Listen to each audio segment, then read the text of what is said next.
Indonesia, Nusantara, tanah air tercinta. Berdasarkan cerita sejarah, dikatakan bahwa agama asli nenek moyang bangsa Indonesia adalah dinamisme dan animisme. Namun pada saat ini kita lihat bahwa mayoritas penduduk bangsa Indonesia adalah memeluk agama Islam, yaitu sebesar 86,88%. Pernah nggak kita berpikir atas jasa siapakah hal ini terjadi? Tersebutlah dewan dakwah yang bernama Wali Songo. Yuk kita telisik.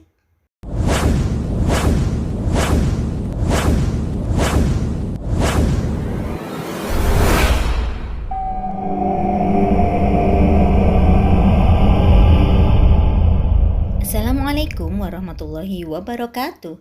Apa kabar sahabatku semua? Semoga selalu dalam keadaan sehat walafiat. Perjalanan kali ini kita menuju ke kota Surabaya, Jawa Timur, tepatnya di Ampel Denta.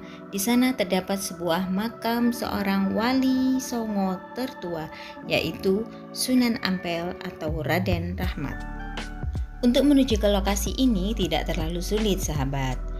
Kalian bisa melihat langsung ke Google Map dan akan banyak jalan menuju ke sana.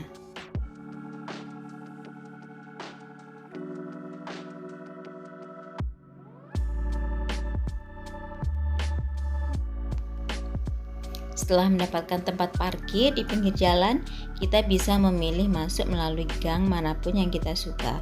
Semuanya bisa langsung menuju ke arah makam. Dalam historiografi lokal dituturkan bahwa Raden Rahmat datang ke Jawa bersama saudara tuanya yang bernama Ali Musada atau Ali Murtadho dan saudara sepupunya yang bernama Raden Burereh atau Abu Hurairah.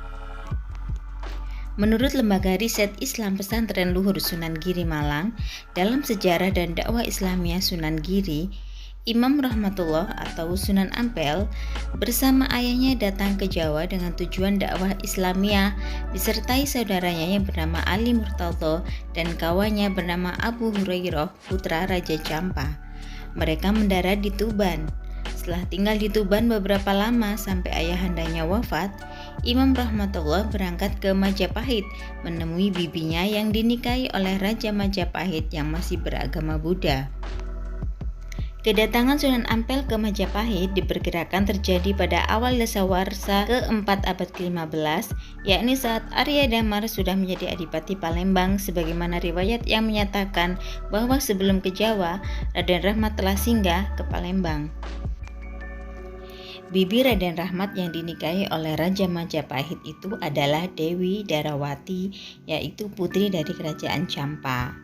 Sedangkan Raja Majapahit yang berkuasa saat itu diduga adalah Dyah Kertawijaya, yaitu Raja ke-7 Majapahit yang menggantikan Ratu Suhita. Setelah menemui Bibi dan Raja Majapahit, kemudian ternyata di Campa terjadi penaklukan oleh kerajaan Vietnam atau kerajaan Kochi, sehingga kemudian Raja Majapahit mencegah Raden Rahmat untuk kembali ke Campa karena Campa sudah rusak akibat kalah perang dengan kerajaan Kochi.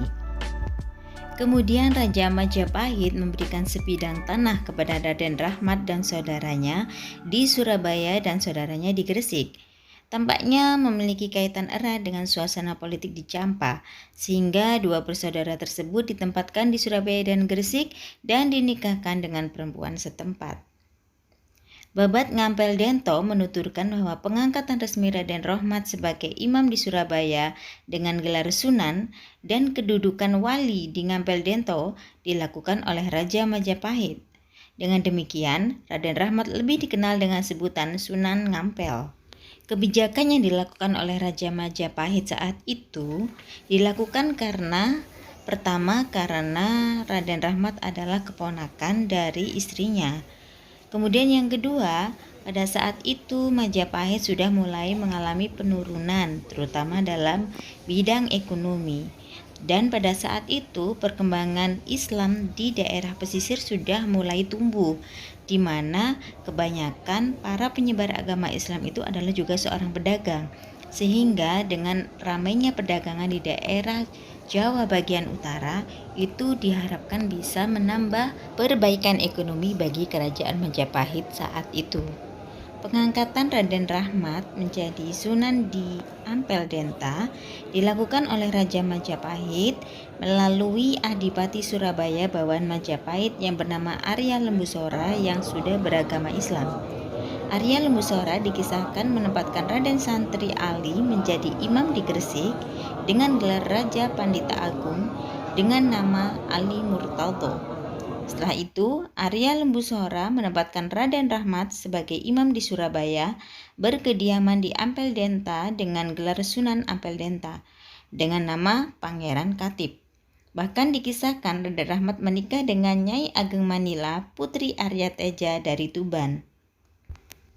Putri Bupati Tuban tersebut adalah cucu dari Arya Lembusora, penguasa Surabaya. Oleh karena itu, Raden Rahmat terhitung cucu menantu dari Arya Lembusora. Maka pada saat Arya Lembusora mangkat, Raden Rahmat menggantikan kedudukannya sebagai penguasa Surabaya. Sebagaimana dikisahkan sumber-sumber tertulis seperti Sejarah Raden Surabaya yang mencatat bahwa Raden Rahmat adalah Bupati pertama Surabaya. Hal ini berarti bahwa Raden Rahmat tidak hanya sebagai pemimpin agama, melainkan juga pemimpin politik di wilayah Surabaya. Dengan kedudukan gandanya itu, maka lebih memudahkan Sunan Ampel dalam melakukan gerakan-gerakan dakwahnya. Yang pertama adalah dengan melalui jalur pernikahan. Beliau membentuk jaringan kekerabatan melalui perkawinan-perkawinan para penyebar Islam dengan putri-putri penguasa bawahan Majapahit. Dengan cara itu, ikatan kekeluargaan di antara umat Islam menjadi semakin kuat. Gerakan dakwah yang kedua tentunya adalah tablik, yaitu menyampaikan. Beliau menyampaikan bisa melalui satu persatu atau face to face, bisa juga dengan berjamaah. Namun karena pada saat itu masyarakat Majapahit masih banyak yang memeluk Hindu, Buddha, serta agama Kapitayan, maka dakwah Islam ini tidaklah mudah. Beliau sering mendapatkan tantangan yang berat, namun beliau tetap berusaha berdakwah dengan cara yang sabar dan juga mau'idhah hasanah. Oleh karena itu, dakwah-dakwah dengan cara halus harus dilakukan, terutama berkaitan dengan akulturasi budaya, seperti contohnya adanya kenduri, peringatan kematian, dan lain sebagainya. Bisa kita bayangkan, tidaklah mudah untuk memperkenalkan agama baru kepada masyarakat yang sudah memiliki kepercayaan lama. Apalagi pada saat itu juga masih berkembang aliran-aliran seperti Tantrayana Bhairawa yang melakukan ritual-ritual Molimo. Untuk hal ini kalian bisa searching sendiri ya. Nah, kemudian Sunan Ampel berusaha untuk mengganti Molimo itu dengan Mohlimo, yang dalam bahasa Jawa artinya adalah tidak mau yang limo itu. Larangan mohlimo itu kalau diterjemahkan dalam bahasa Indonesia yaitu tidak mau berjudi, tidak mau mencuri, tidak mau mabuk, tidak mau candu, dan tidak mau berzina. Penggunaan istilah tertentu dalam hal ibadah juga dilakukan oleh Sunan Ampel. Misalkan sholat diganti dengan sembahyang, yaitu menyesuaikan dengan bahasa orang Hindu Buddha ya. Kemudian langgar, itu untuk menggantikan musola yang mirip dengan kata sanggar ya. Juga istilah santri yang mirip dengan sastri, orang yang memahami kitab suci agama Hindu. Strategi berikutnya adalah dengan menguasai bahan pokok. Dengan penguasaan bahan pokok ini, Sunan Ampel beserta timnya dapat membagikan bahan pokok ini kepada masyarakat sambil melakukan dakwah. Sebagai penguasa Surabaya, beliau juga melakukan strategi berikutnya, yaitu merubah nama sungai dan juga nama pelabuhan yang ada di Surabaya. Sungai Berantas yang melintasi Surabaya diubah namanya menjadi Kalimas atau Sungai Emas. Kemudian pelabuhan diubah namanya menjadi Tanjung Perak. Mengandung kata emas dan perak ini diharapkan dapat menarik perhatian orang untuk datang ke Surabaya yang berharap di situ terdapat banyak harta karun, sehingga ketika banyak orang yang datang dimanfaatkan untuk mendakwahkan agama Islam.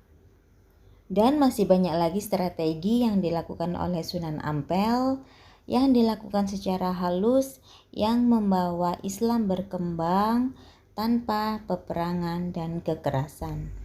Sunan Ampel atau Raden Rahmat adalah putra dari Ibrahim Asmarkandi dengan ibu seorang putri dari kerajaan Campa.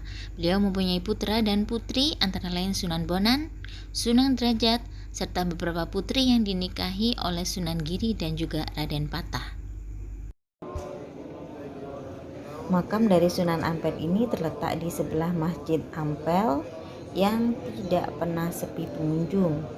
Makam dari Sunan Ampel ini istimewa di antara makam Wali Songo yang lain karena tidak diberikan cungkup atasnya, jadi pengunjung bisa bebas melihat makam tersebut. Di area makam Sunan Ampel ini juga terdapat beberapa makam lain yang mempunyai kisah-kisah tersendiri, antara lain makam Mbah Bolong dan juga makam Mbah Slamet. Nanti kapan-kapan kita akan ulas ceritanya ya.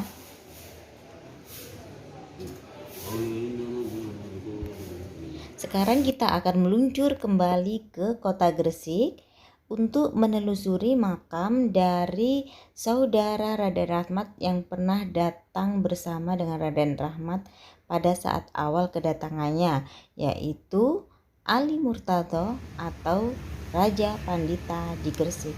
Yuk kita ke sana.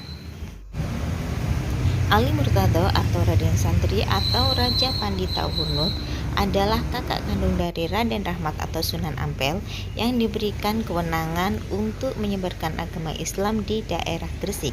Karena selain untuk menyebarkan agama Islam, beliau juga dipercaya menjadi Syah Bandar di Gresik karena pada saat itu pelabuhan Gresik merupakan salah satu pelabuhan besar Kerajaan Majapahit. Kepiawaian Ali Murtado dalam menjadi Syah Bandar di Pelabuhan Gresik membuat Pelabuhan Gresik menjadi semakin ramai dan menghasilkan upeti yang banyak bagi Kerajaan Majapahit. Oleh karena itu, Raja Majapahit menjadi senang kepada beliau dan tidak melarang beliau untuk mengembangkan agama Islam. Di Kerajaan Majapahit, pemuka agama disebut dengan Dharma Dyaksa untuk pemuka agama Hindu dan Buddha. Sedangkan untuk Kapitayan dan Muslim diberikan gelar Raja Pandita. Itulah sebabnya maka Ali Murtado diberi gelar Raja Pandita Hunut atau Raja Pandita ing Gresik. Baiklah sahabat, demikianlah cerita dua bersaudara ulama, yaitu Raden Rahmat dan Raden Ali Murtado. Jika ada yang kurang setuju dengan penjelasan di video ini, boleh tulis saran di kolom komentar ya.